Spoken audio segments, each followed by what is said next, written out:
Jimmy on the beat, boy.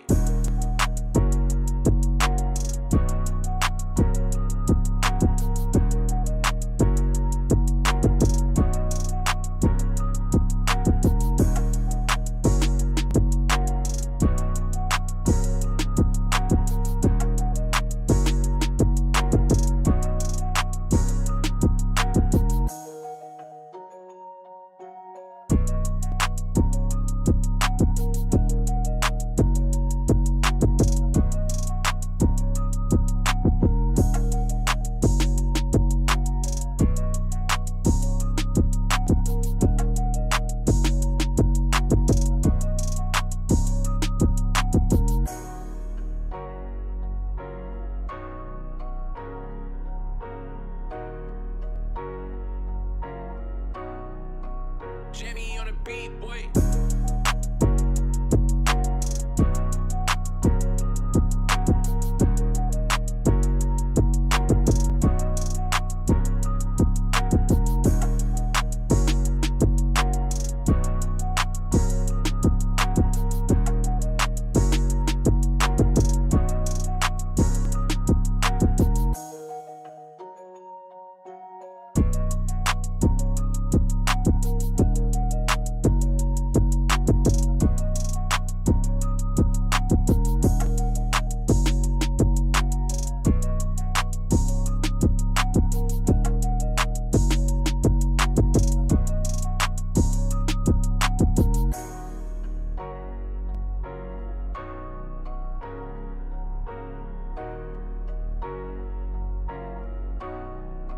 Jimmy on the beat, boy.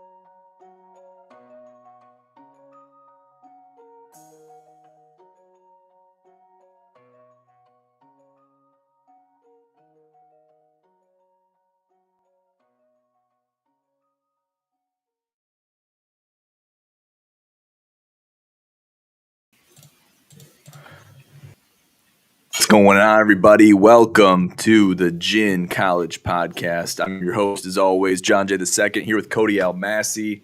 Cody, how we doing today, buddy? Talk to me. Doing great, man. We're back. GCP. What is this, like 81, 82, man? We got some numbers. And now, but yeah, want to start the show a little differently today. I got some audio for you guys. Spicy little clip, an interaction between Carolina Panthers great Steve Smith and NC State head coach Dave Dorn. This was in regards to the NC State Clemson Tigers matchup this previous Saturday. The Tigers lose to NC State, but I'll just give you guys the audio.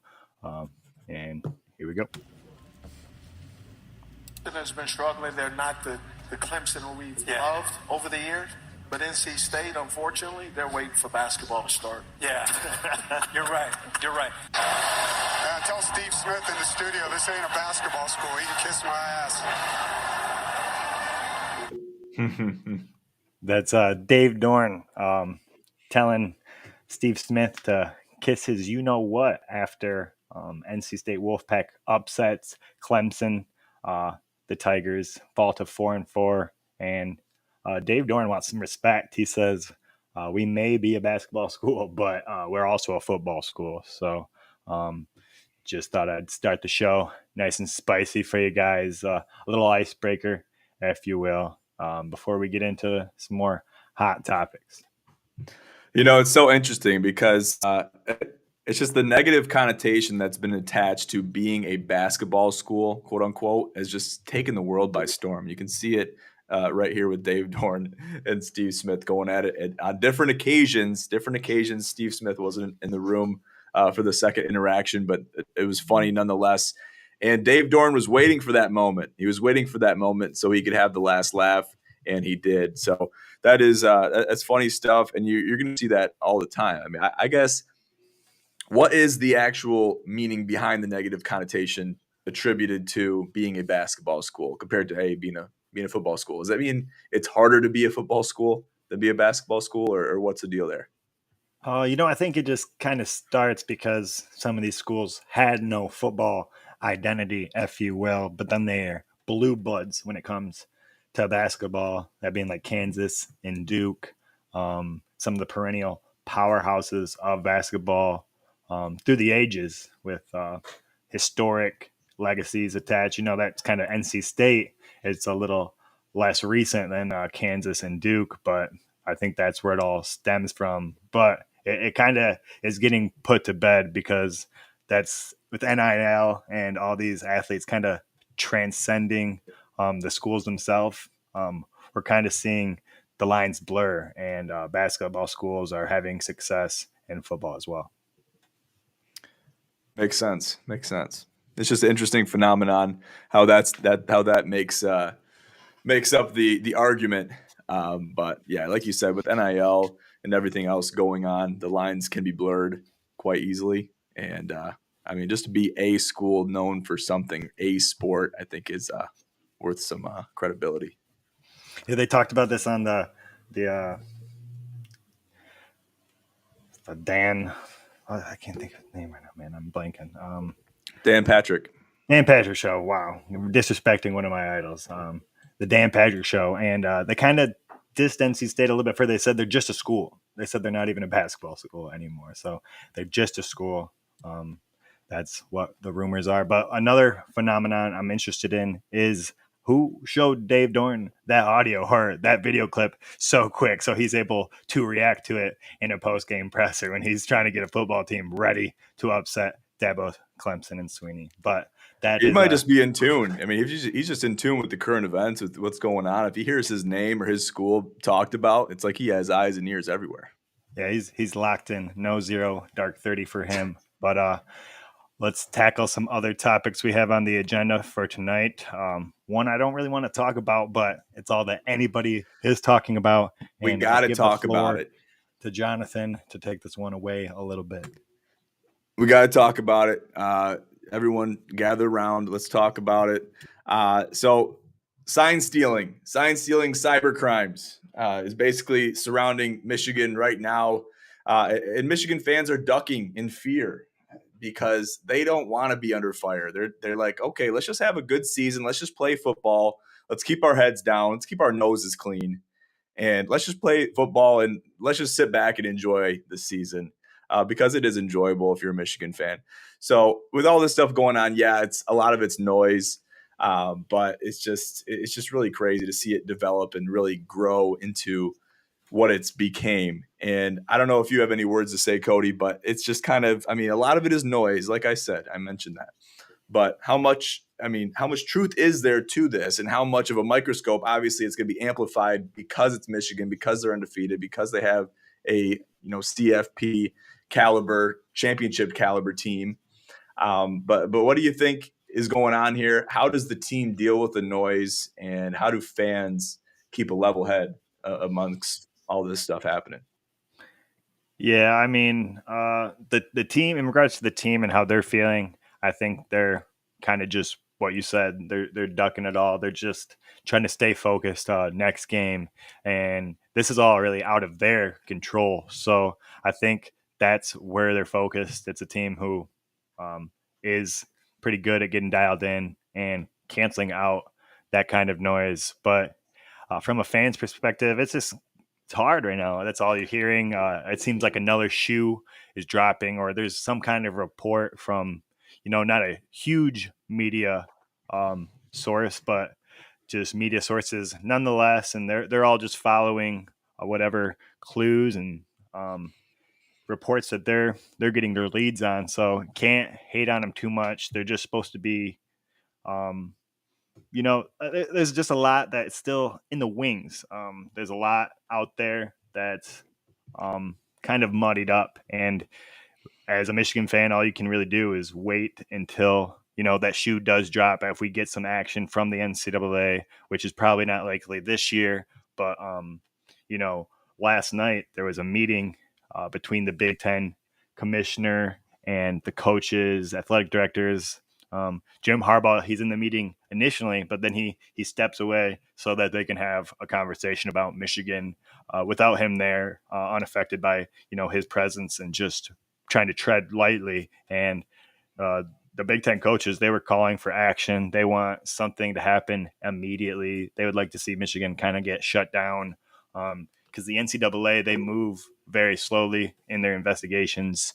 So it's really the Big Ten who would be the league, the power at will that could really inflict some punishment this year. And I guess that would be, missing the Big Ten championship, even if they earn the right. I'm not entirely sure what the actions would be, but even the sources who reported this kind of stuff yesterday were saying they're 50-50 if anything would happen this year, or, if the Big Ten commissioner was just kind of hosting this meeting so the coaches could feel heard almost, and a little vent session for the Big Ten coaches who, they just feel like they're at a disadvantage to where Michigan has had a competitive advantage over this alleged time that they've been committing these acts of sign stealing and other espionage, I guess I could say. It's hard for him even to voice the words. It's hard for him to even put the words into speech, because I mean it is funny. I mean it's comical, and even as a Michigan State fan, I guess there is a truth to the fact that misery loves company. Can you classify this as misery? I don't think so. I don't think you can. But the fact that there's scandal happening everywhere, in your backyard, basically, it's it just kind of goes to show it can happen anywhere. You know what I mean? And at different levels, different calibers. But the fact that nobody's really immune to it is kind of impressive. It's kind of, it's like, okay, this can happen everywhere. Why is this my school? Why are so many of these other schools that could be doing the same exact thing, maybe playing good, having good seasons, why are they flying under the radar? You know what I mean? That could pose that question in your head. But nevertheless, it's a lot of speculation, a lot of hot air. And it's almost like, especially with Michigan this year, it's the cheeseburger thing. And then, it's this, the sign stealing, you got the cyber crimes, then you got, all this other kind of speculation stuff, recruiting things that money shouldn't have went places. It's almost like the new ones are glossing over completely the old ones. It's like the old ones almost never even happened. No one's talking about the cheeseburger gate anymore. So it's like, did that even happen? Can we even remember what happened there? And in that case specifically, Michigan basically punished themselves. So it's almost to say, hey, we're going to acknowledge our wrongdoing and we're going to punish ourselves. No need to bring out the big guns. No need to bring in the heavies to take care of us. We're going to manage this ourselves. We got this under control. But then this the sign stealing comes up into the forefront, and I don't know. It's a fiasco. Really, it's not where it's. We've wasted too much hard drive space on this. So yeah, man, it's a hot topic out there. You see it every day if you're watching the sports channels, the Paul Feinbaums of the world, the Pat McAfees, all these guys. They have their opinions about it, and let them have it. Another guy who has an opinion that we're going to talk about a little bit today. He's Michigan and Michigan State fans pretty familiar with Dan Dakich, and he took to Twitter, or X, I guess you should call it. We should call it. Need to embrace the change. It's X now, people. Come on. And he had some things to say. Yeah, first of all, I'm never going to call Twitter X. I'm never going to do it. Okay, I'm standing up. And I'm taking a stand. It's Twitter. It's always going to be Twitter. Okay. I even saw this today. I kind of pointed it out. If they want to call it X, they still say when you get something retweeted, it says retweeted. Okay. It doesn't say reposted like I think it used to when it just changed over. Now it says retweeted. So listen, there's still glimpses and glimmers of Twitter being there. And I'm always going to call it that regardless if they get rid of the retweet. Anyway. Dan Dakich, he's been a burr in my side for a long time. We've talked about him for a long time on this show. It goes back to the Beeper Man days when we wanted to get him to do a cameo for us, and he basically, I think he just blocked me on Twitter because of that. And we had a little bit of a standoff, but it wasn't really much. But we wanted all the smoke. We wanted to have him talk a little bit of shit for us, and he was unwilling to do that. But regardless, Dan Dockich is a scumbag, and it's funny to watch him. And a Twitter user said that I follow, they said, hey, if Dan Dockich is a Michigan State fan, if Dan Dockich is saying things we agree with because he was taking shots at Michigan and their coaching core, Harbaugh, sign stealing, etc., if Dan Dockich is saying things we agree with, then we're really in trouble, because Dan Dockich was basically an arch nemesis to Michigan State as well. And it looks like he's an arch nemesis of Michigan fans now too. So it's an interesting dynamic that has taken form. But basically, Dockich has taken to Twitter, and he has been just going on a tirade, talking shit like crazy. It's coming out of his ears. And he's talking about Michigan sign stealing, racist, all kinds of allegations, just throwing a bunch of allegations at the wall, seeing what sticks. And I believe he's taken to his own platform and has talked about it. But this guy is just off the rails, man. He's just off the rails, and especially with this whole Michigan thing, he's really taken this to another level. And you got to watch the videos. I'll be putting them in the description of the podcast so you guys can check them out. But it's just wild, stuff. You got to check it out, Cody, if you haven't seen it yet. Yeah, I got the thumbnail picture of him in a little Michigan hat, as I'm sure he's about to just trash the school I love and adore.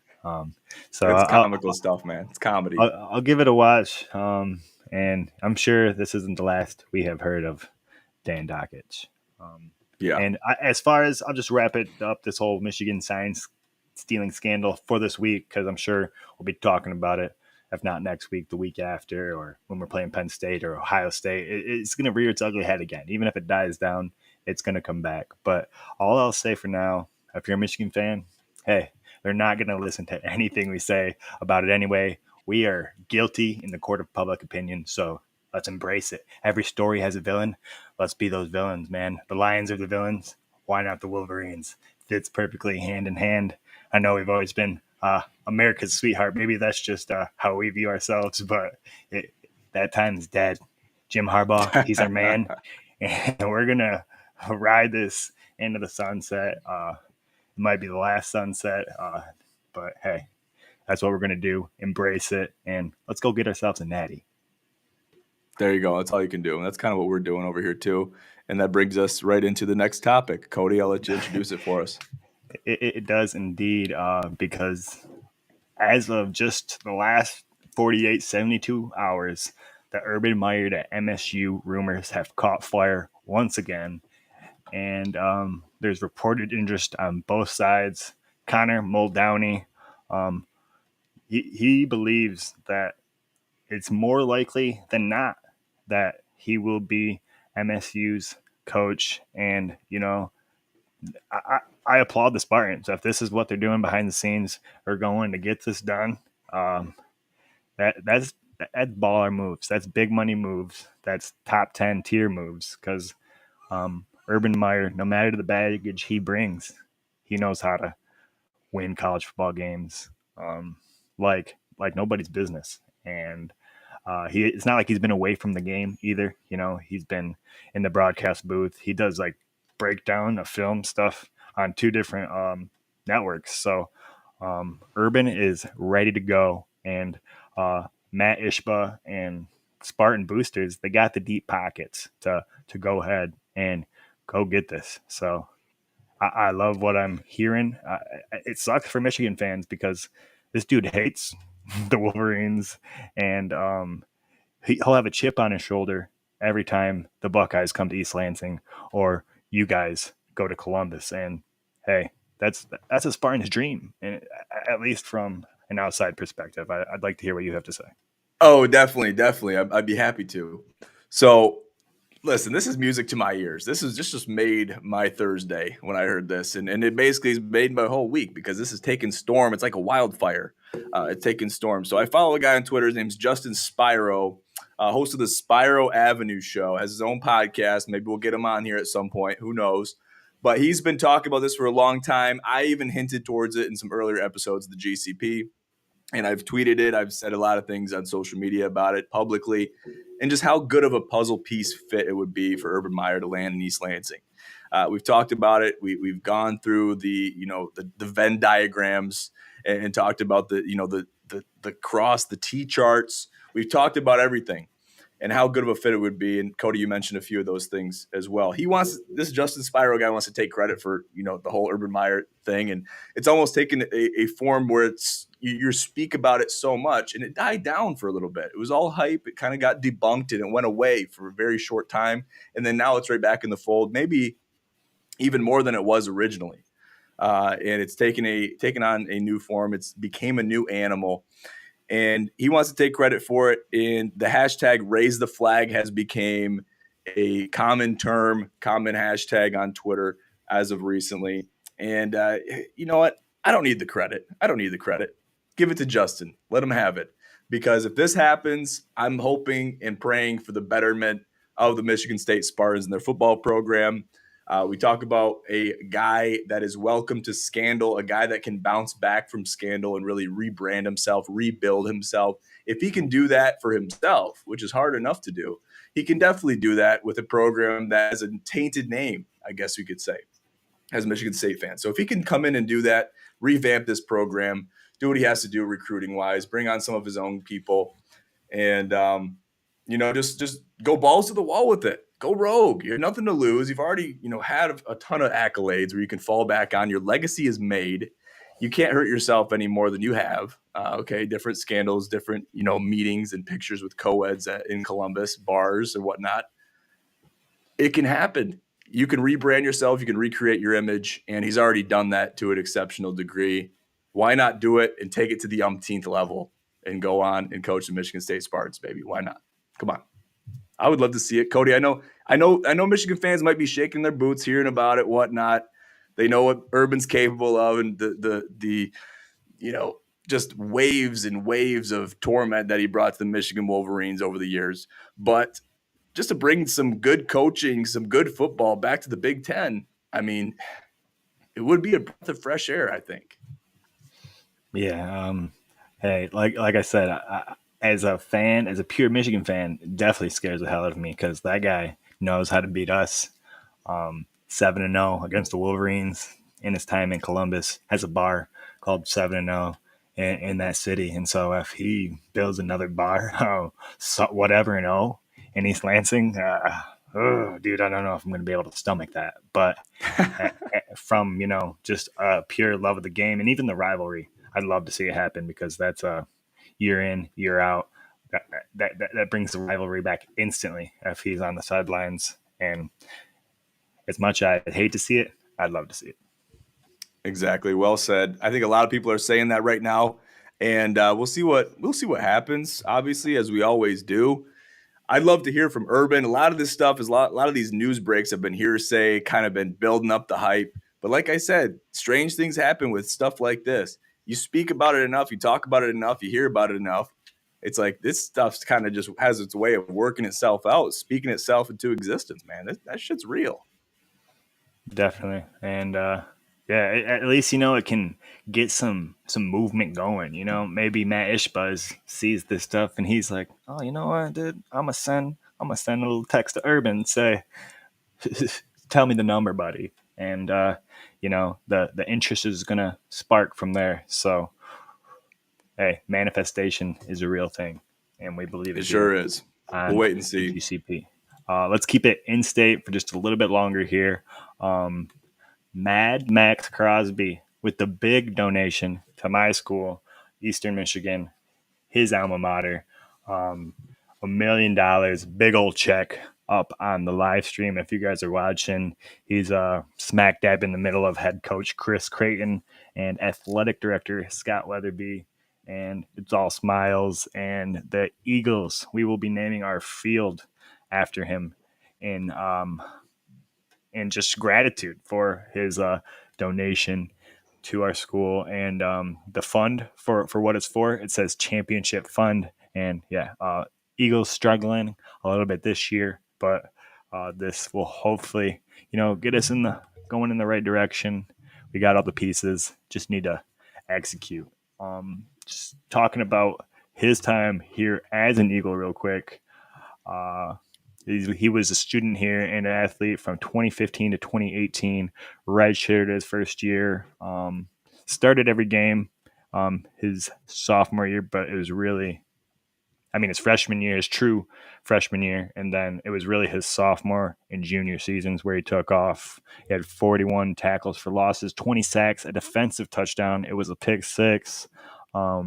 First team All-MAC in 17 and 18. And then in 2019, a fourth-round draft pick to the Las Vegas Raiders. And yeah, fourth round, that's a steal for his capabilities and talents. Dude has a motor. I think a lot of people probably saw it on Monday night when they played the Lions. The Raiders and the Lions matched up, and he just never takes a play off. And it's just something to behold. What he was able to do and how you were talking about pre-show, really rebrand himself in the NFL after he was drafted, and now he's becoming a household name. Yeah, coming into the NFL, playing for Eastern Michigan, nothing against Eastern Michigan, but it's a lower tier school in the FBS where you expect good talent to come through there, and it's only going to get better as years go by, especially with this happening, this kind of thing. It's going to attract new talent, bigger names. And they're going to be bringing home some more wins. Look forward to that happening in the future. It's just growing. It's a program that's growing. It's cool to watch it grow. But Max Crosby has good numbers coming out of college, but the fact that he could blossom and go and be in the league for less than 5 years and really become a household name already on the defensive side of the ball, it's impressive, man. He looks like a superstar out there. He is a superstar. He's putting good numbers up for the Raiders. And yeah, the Raiders are struggling right now, but on the defensive side of the ball, he's getting the job done. So that's impressive. That's cool to see. And to see him donate some money back to his alma mater is huge as well. So it's big for the school. It's big for the sport. And I'm happy to see it all around. Max Crosby, he's a superstar. We know he is. And his ceiling is very high. He hasn't reached his ceiling yet. So he's got a lot of time left in the league. And I like watching this guy play, man. He's fun to watch. If this tells you anything about his value, the Raiders, they just sold house, coach, GM, and they're done with them. So if they could have gotten they could have got a haul for him, maybe multiple firsts, a big piece and a first, and they didn't move him because they probably just weren't able to get what they wanted back, and that just kind of speaks to his value. And they want to build around Max, is what it seems like. Yeah, they might not even wanted to offer him up. I know teams are calling. Yeah. Oh yeah, I know Lions. They probably wanted to get him some big names. Want him bad. Oh yeah. We're trying to build that defense, and I say we, like I'm a Lions fan, but let's just say hypothetically, I was. We're trying to build a defense around this great offense, which is blossoming and turning into something great. So I could see a lot of teams wanting Max Crosby, and they're going to. And I wouldn't be surprised if he lands himself in a more higher tier NFL team, just because that's where he belongs. He needs to be at a stronger defense, a defense that can work off of him and really complement his skills.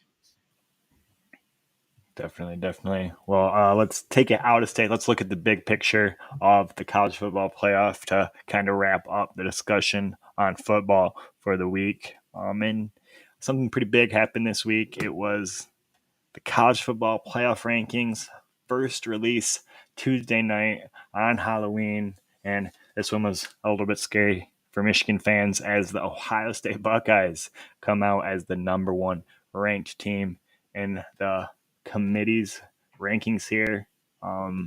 Anything super surprising here that you want to dedicate some time to? You talk about some scary shit. Oklahoma loses a big game, drops them completely out of it. And it's a crapshoot. I guess the reason Michigan fans are really shaking their boots, maybe even getting excited, is because it's it'd be a first round matchup, basically, if things stand as it is. And I think people are more hopeful, more wanting of the numbers to shift a little bit. Maybe not move completely differently, but you got that 5 and that 6 spot with Washington, Oregon having a very high potential to sneak in after Ohio State and Michigan play this month on the 25th. So we're looking forward to that, and we're going to see a lot of things happen here in the next couple weeks that's going to change this picture very much. It's going to shift quite a bit, numbers, teams, etc. So teams are going to fall. Teams have fallen. We expect to see more fall and more things to happen. So it's just a very early picture. It's a projection, like a lot of these things are. And we've been amazed in years past to see how much this picture can change within a 2-3 week span. So Yeah, I love seeing Tulane down there, Air Force. You got some teams down there that really, I mean, unfortunately don't have the potential. And that's what the beautiful thing is about a 12-team format coming next year is some of these lower tiered teams, even with a loss or even maybe they're a lower tiered FBS team, they're going to have a chance to fight their way up into that top 12. So that's what I'm most excited for. This year is kind of the last year and it's the last hurrah, whatnot. But I'm excited to see the 12-team format. Definitely. Just even kind of looking at those first 1 through 12, that's a beautiful playoff picture right there. You got Mizzou Tigers beautiful. Sneaking in there at 12 to out there to shock the world. You talk about Tulane, Air Force. Air Force, they need a little more respect. They're 8-0.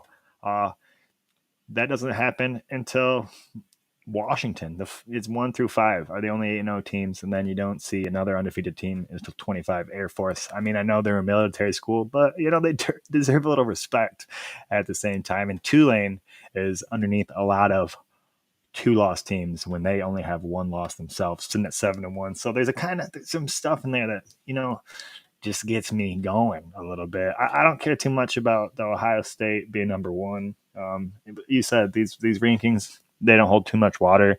I see a lot of Ohio State fans, they were rejoicing and posting this like they won something. And I equated it to, turning in your syllabus first. And you got an A in the class and you're proud of that. So all they did was play the people on their schedule, which is Notre Dame and Penn State. It was not impressive. And the Notre Dame game came down to 1 second. I think the Buckeyes forget how close that game was. So yeah, they do. Those are my you mentioned reactions. Yeah, no, definitely go ahead. Yeah, and you speak about Air Force and teams that are undefeated, or maybe have 1 loss, compared to teams that have 2 losses or more that are above them in the rankings. Maybe not more. They got 2 losses. Teams like LSU and Notre Dame, teams like that. They're top tiered teams. They're teams that are good. But if you got a team that's undefeated and you're going into the college football playoff, this means with a 12-team format, you got to be able to reevaluate for your college football playoff committee.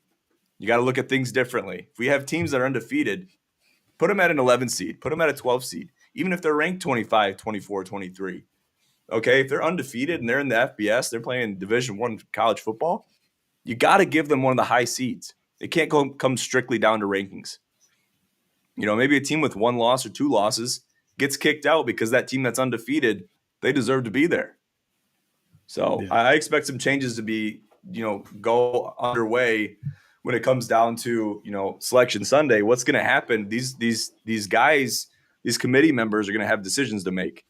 So I'm hoping with more numbers, with more room to play with, they're going to be making these decisions and maybe considering other options when it comes to selecting the higher seeds. Great points. And we will continue to talk about those points and then more. We'll look at, what a 12-team playoff picture would look like in coming weeks, ranked according to us, though, not to the college football playoffs, and kind of give a more accurate depiction of how the people feel. We would like to believe. And, we're excited to talk college football as the season is wrapping up in front of our eyes. It's hard to believe, but we're already getting into the nitty gritty, into the November matchups that we all love so much. So, it's the best time of the year right now. Definitely. We just got through the sports equinox actually this past week, so that's always that's right to behold. We did. Real quick before we transition into basketball, we got a comment from fellow Wolverine fan Musa, your co-host on the DCP you guys just recently got a show in, but he shares a lot of people's opinion that Ohio State #1 is BS. And one reason why I think it is because this is the first year I feel like they're really just taking that strength of schedule and just leaping over a team like Georgia or even Michigan. So just a little bit out of left field for me, but hey, it's Week 10 rankings. We're unfazed. Hey, the question mark though is if Michigan stays at 3 going down the week, say that Michigan and Ohio State are undefeated going into their matchup the 25th of November. Does that give Ohio State an edge? Does that give them some cushion just because they're ranked higher, same record, pretty much same schedule, everything, all X's and O's are in the same category. How does that affect the top 4? So you have less room to play with the committee. With placing certain teams, and it's almost like, does it go down to numeric value at that point? How do you decide that? So definitely, I'd love to see them make that doors decision. Open for them. That's for sure. And we see them slide in last year through a back door, and just too many puns. I'm going to keep my mind out of the gutter with the backdoor stuff, but yeah, Ohio State. It's really up to other teams. FSU, you got to take care of business, win the ACC. We need Washington to win the Pac-12 in its final year, and Michigan to take care of business, and we won't have to worry about it. Right, exactly. Tough decisions won't have to be made. Definitely. So, crazy to think, but college hoops is returning Monday night, 4 days away from the return of the hardwood. And I'm super excited, not really for Michigan basketball this year, but just kind of to sit back and enjoy it as a pure fan, and kind of watch your Sparties. They're sitting at number 4. A lot of interesting teams. Hunter Dickinson, Wolverine, longtime Wolverine, has taken his talents to Kansas, and they're the #1 ranked team in the nation to start the year. So I'm intrigued in that storyline, as well as Zach Edey. He's back at Purdue, and that's crazy, but it's just going to be probably another Purdue rolling to the postseason and then maybe an early exit. I'm getting ahead of myself here, but just kind of teasing some storylines that I'm excited for as we are on the precipice of the tip off of basketball. Yeah, they're already stocking up on whiteboards for March Madness for Matt Painter once he gets to that locker room and Purdue's down by 20. But anyway, yeah, we're happy that college basketball is back. It's another beautiful time of the year. It's a new beginning, especially for my Michigan State Spartans, ranked at number 4. Tough loss against the Tennessee Volunteers the other day, and their struggles to finish games out, to close games out when they're 50-50 games that could go either way. And I see a lot of problems where I expected them to be fixed going into the postseason, going into this season. We even saw it a little bit of March Madness where it happened. So if we can't do that and we can't get the job done in the dying embers and in garbage time, then we're in trouble. We're in the same spot we were. Maybe we're more experienced. We have more games under our belt. But those are the issues that are lingering. Tom Izzo knows that, and they're going to have to eradicate those problems if they want to be a solid basketball team and hold on to that 4 spot or sub 10 in the AP polls. They're going to have to be able to finish those games out. But yeah, man, I'm excited. I'm really happy that it's back. Basketball season's here, it's just more college sports, which we're happy with. Yeah, more for us to discuss. I'll help Moose out again real quick. He asked what happened to Michigan. It was just 2 years ago that we looked really good, and he's not wrong. But things can happen fast in the sports world. And just a real fall from grace, a couple one and dones, and no real team chemistry to be heard of.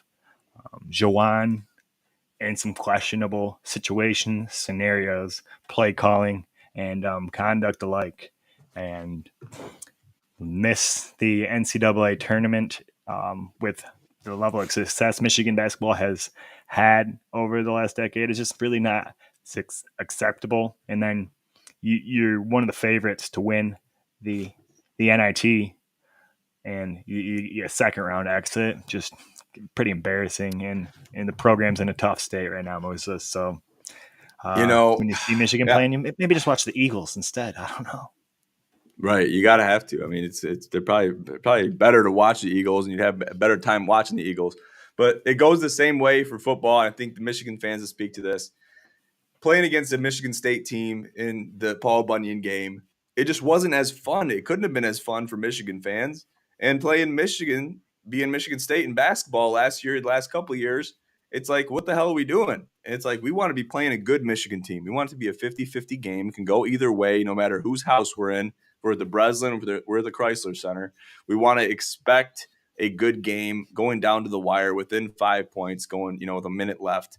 And that's good basketball. It's good, it's good television, whether you're watching football, hockey, basketball, whatever you're watching. You like to see a good matchup take place, in-state rivalry.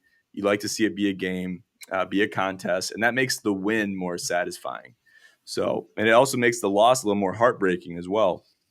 But it's good. It feels better when you're in that type of situation. I'm hoping Michigan can bring it back this year and figure it out, because I like playing a good Michigan team, and I like seeing Michigan do well. Definitely. We love the rivalry to just be contentious and back and forth, and at least, be heated. So we got to see Michigan right there ship a little bit, find a leader on offense. A lot of turnover again for the Wolverines, as Kobe Buffkin and Juwan's son both took their talents to the NBA and are now playing a new season. So next man up and moving forward.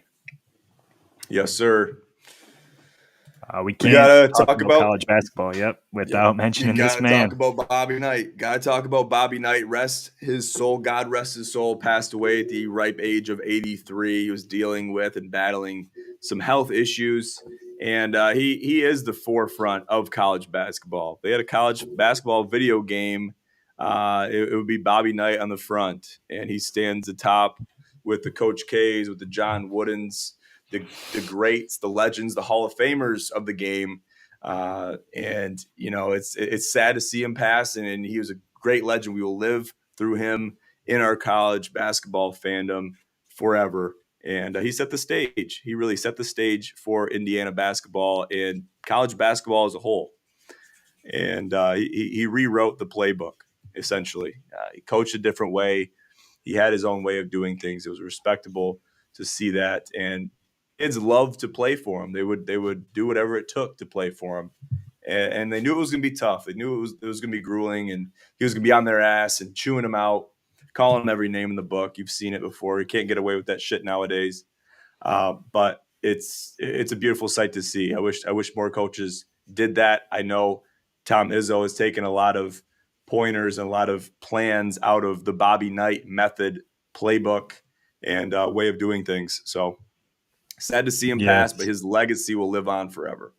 It definitely will. NCAA championship with the Buckeyes in 1960, 3-time NCAA Division I champion with the Hoosiers, 76, 81, 87, 5 Final Fours, 11 Big Ten regular season banners, and 1 NIT banner to boot. So the man had some accolades and is one of the greats, that's for sure. The General, 902 career wins, currently 5th all-time in the record books, and he will live on through the game, through the players, and his traditions for some time to come. Forever. Till forever. Yes, sir. Till forever do us part, Cody. Remember that. Hey, Bobby Knight's a legend. We all know it. And it's sad to see it happen right when you're kicking off a new season. It was untimely. And you haven't heard much from him. You haven't seen him in the media too much. You kind of had a feeling something was going on health-wise. But nevertheless, his legacy will live on forever. And, I'm excited for college basketball, man. He's watching down this college basketball season. He's saying, hey, these guys got it. They're going to take advantage. And Indiana, his basketball team that he coached, they're looking good too. They're a solid team in the Big Ten as well and have played well and made multiple March Madness appearances in years past. So we look forward to seeing that and seeing them make a splash in the Big Ten and in the college basketball scene. But yeah, that brings us to the end, Cody. You got any final words, final thoughts for us going into college basketball, going into yet another week of college football, setting the stage? We got college football playoff, projections coming out. How we feeling? What do we want to tell the people coming up this week? Yeah, the Hoosiers, real quick. They're 21 going into the year, so yeah, maybe the Hoosiers have a magical season in honor of Mr. Knight. And then as far as a football standpoint, I just got to take a little victory lap. We had a segment last week talking about FSU, Oklahoma. First one to take a loss. John took the Noles, and I took the Sooners. And the Sooners and Brent Venables showed their ass against the Kansas Jayhawks and took a late L. And I thought I took the Hoosiers, or I thought I took the Sooners. No, I called check the tape, buddy. Do some homework. Oh, if you want to give me the chip, I mean, I'll take it. But yeah, you. I believe that you took the Noles to take an L before the Sooners. We got to we got to review it. I don't want to take it unless it's worthy, unless it's But I felt like I said I was worried about Florida State. I was worried about Yeah. just that's their what offense. We're on the same page. Yes, we are on the same page. So I was thinking Florida State would take the loss first. Yeah, that's why I'm taking the victory lap on you, because I chose. Okay. You said I had Florida State. Okay, so I did have it right. Yes. All right. But yeah, had to. You were right. You got to take the victory lap. Correct. Brent Venables. I didn't have faith in him, and then when it came down to it, the Jayhawks got the best of them. Outcoached. That was such a tough game to watch. Damn it. That was such a tough game. I watched every play of that game. And, Kansas, they just kept staying with them. And it was just like, to the nitty gritty. And it's like, oh my gosh, what's going on here? They're going to lose this game. And I'm like, oh shit, I know I got that deal with Cody. So listen, it's, I guess they're just not it. They're just not it. They're not ready. And they proved it. They proved themselves that they weren't ready and they're not capable. So hats off to you, my friend. Well-deserved dub. And never should have doubted my Florida State Seminoles, because I never did. I never did until last week. So yeah, Keon is the truth, man. Keon's the truth. Yeah, I slept on Keon. That's on me. But yeah, looking at another great slate for college football this week. A lot of great matchups. Still going to be forming up that college football playoff projection going into weeks ahead. We're going to be coming out with projections of our own. We're going to we're going to do the 12 team if it was a 12 team, correct, Cody? Yep. We're going to take a look at some of those matchups if the season were to end, next week when we get this graphic out there with our rankings, and kind of have some fun with what that would look like. Good deal. Yeah, we're going to bring out some 12-team projections as if we were in 2024. And I might even bring those similar ideals into mine, where I say, hey, maybe Air Force is deserving of, a 12 or 11 seed, or maybe even a 10 seed for being undefeated this late in the season, playing some good teams. It comes down to strength and schedule, but when you go down to it, you make projections. It's as if the season would end tomorrow. And if it did end tomorrow, what are you going to say? You're going to kick a, undefeated team out and leave them in the cold, in the rain? I don't think that's fair. Yeah, so especially after the discrepancy in score in the national championship last year. Georgia just handing TCU an ass whooping like that. So if it can happen in a national championship, why can't it happen in the first round of the 12-team playoff? Exactly. Have it happen where it's a little bit more fitting. And who's to say that would even happen? We've seen crazier things happen. So, I mean, if it can happen, especially when you use the traditional methods of whether it's record, strength of schedule, whether they won the championship in their conference or not, all these different things get put into play. You can play it and do it exactly right and by the book. You can still see the discrepancies show themselves. So why not have some fun with it? Definitely. We're going to have some fun with it. Yeah, we are. We definitely are. Let's bring that out next Thursday. Next Thursday after this weekend slate, we'll bring out our projections. We'll get them, and I'll get mine ready going into Sunday. of this weekend, and we should have a good idea of who the contenders will be. So we'll leave it at that. Let that marinate through the weekend. Good deal. Make sure to check us out on social media, our website, ginsportsnetwork.com, and on Instagram at Gin College and at Gin Sports Network. Follow us on Twitter /X. I got to put that out there, /X at Gin Pros. Check us out on there. I am at Gin Commish. All these socials and links you need are in the description of this podcast. Make sure to check us out. Like, comment, subscribe, share it with your friends. We'd love to see you guys in here commenting, joining the conversation. And we look forward to seeing you guys here next time on the Gin College podcast. For now, though, I'm John J. II here with Cody Almasy. Have a great night.